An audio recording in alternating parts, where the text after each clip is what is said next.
Welcome everybody. Today I'll explain you the basic properties associated with each and every of the houses. First, let's draw the natal horoscope.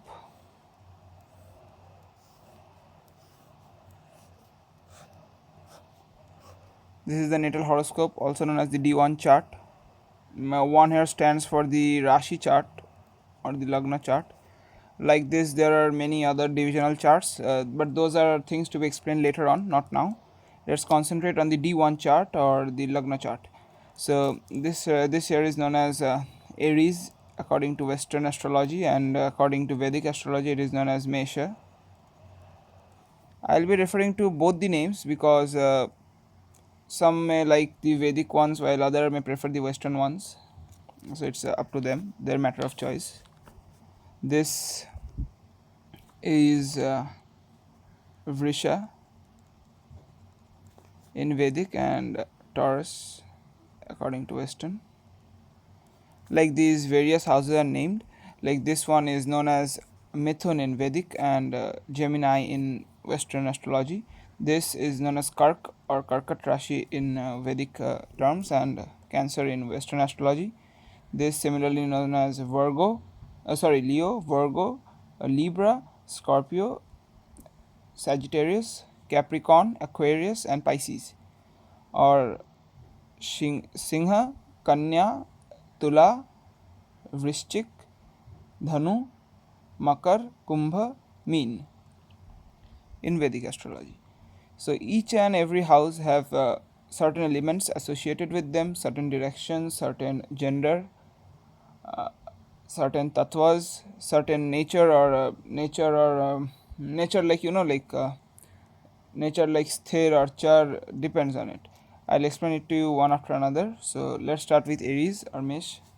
Mesh is of char type, so let's write Mesh here. Mesh. Mesh basically, I'll start with the first array of the rounds. Let's say char and sthir. So it goes like this. So if this Rashi is char, this is sthir, and this is Dvaita. So char basically means movable. Sthir on the other hand means fixed, and Dvaita means both or dual. Now these characters, like whether a Rashi is movable or it's fixed or is it both, these actually defines the person. Let's draw a small natal chart just for explanation purpose. Okay, let's say your moon is in Mesh or Aries, so you are basically Aries Rashi or Mesh Rashi. So if you are in Mesh Rashi, you will be defined by certain characters like Char, which means you are very movable, right? You don't stick to a particular idea for a long time. Your ideas change, your views on a single matter may change. Like for example, you may be supporting, let's say, a party today, and next day due to some news or some other influence you may start supporting some other party. So that's the thing.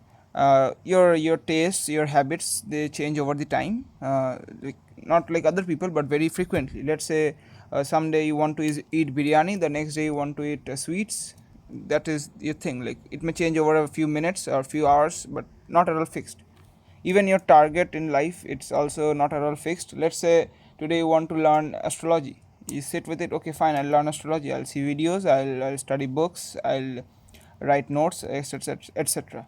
But after 2 to 3 days you lose your interest and you move on to some new subject, let's say Ayurveda. So this is the character of Mesh Rashi, or rather any char Rashis. And let's study Sthir. Sthir basically means fixed. It's like somebody who has a lot of concentration, who is fixed in his goal.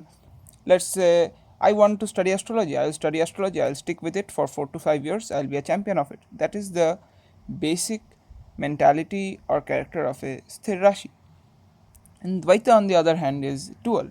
So as a matter of fact, by the name itself, dual means it has some characters of fixed, some characters of movable. So at times in some decisions it is pretty much fixed, this Rashis, while on other it may be movable. For example, let's say in case of marriage, today you see some girl, you say like, okay, I like this girl, I want to marry her. But the next day you don't marry that girl, you say, no, I like some other girl, I won't marry her.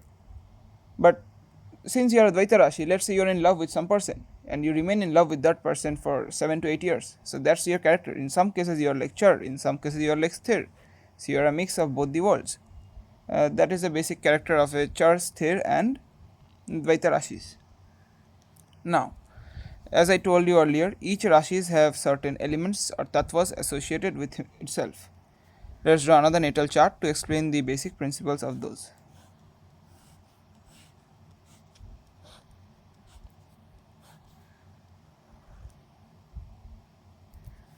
So, as I have already named all the Rashis, and from henceforth I will be only using the Vedic terms to name the Rashis. Like this is Mesh,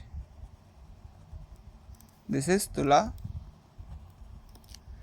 this is Makar. I can also write in Hindi or the Devanagari script itself, but I think for a broader audience, English will be a much better option here. And this is Karkat. Now, each of these Rashis have a particular element associated with them. This is a fire Rashi. This is a earth Rashi. This is a wind Rashi or air Rashi. And this is water. So this cycle keeps going on. So this is again fire, this is earth, this is air, and this is water. Again fire, earth, air, and water. Similarly, another thing also in this Char Sthir Dvaita case also these things keep repeating. So this is Char, again Sthir, again Dvaita. So again Char, Sthir, and Dvaita. Char, Sthir, Dvaita continues. It's just like that. Moreover, now let's concentrate on this element chart. So let's say again your Chandra is in Mesh and you're studying about fire Rashi. So if your Chandra is in Mesh, you have the character of fire in yourself.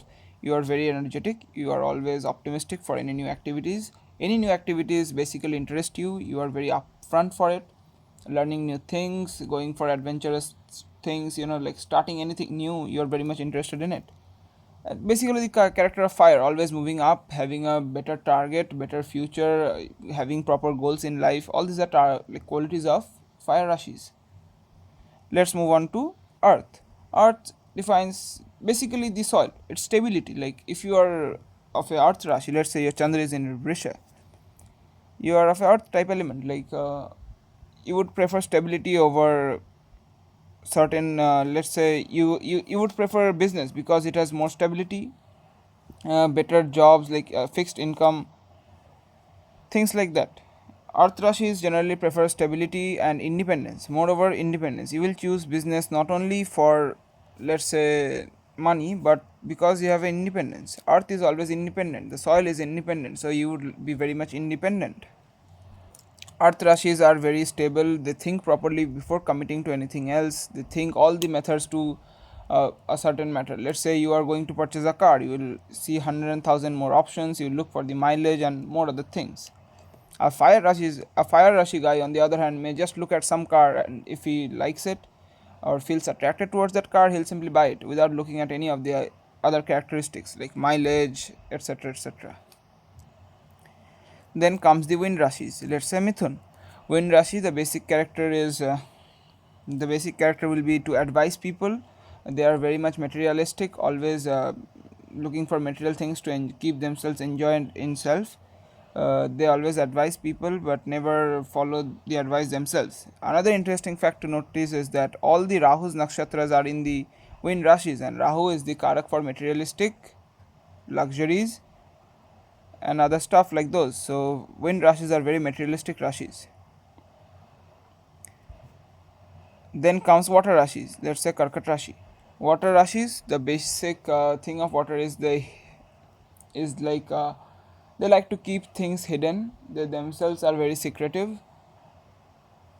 Like you won't be able to judge their character or their nature or their thoughts by just looking at them or studying them, because they are hidden under a number of layers, so you have to understand them very deeply. And they are very emotional because water is emotional tattva, according to chakras also the water is emotional tattva, so they are very emotional people. And then there comes the compatibility of tattvas, like for example fire is not compatible with water, as we all know. Fire is not compatible with water. But let's say wind. Wind and fire are very much compatible. Fire actually gets excited in wind, it increases. So these are the basic stuff which needs to be known before you dive into the field of astrology. And within the next few classes, I'll be explaining to you even more concepts, basic concepts of these before moving on to particular logical explanation of different placements of planets in various houses. So that's it for today. Like if any problem is there, do ask. However, I think I have explained it pretty nicely. Yet any questions will be answered no matter. And please, everybody, do study this Char, Sthir, Dvaita and fire earth elements, very important. And this is the very basic part of astrology. It's like the foundation of a building. If it is not strong, the building won't hold up in an earthquake. So that's it. Thank you.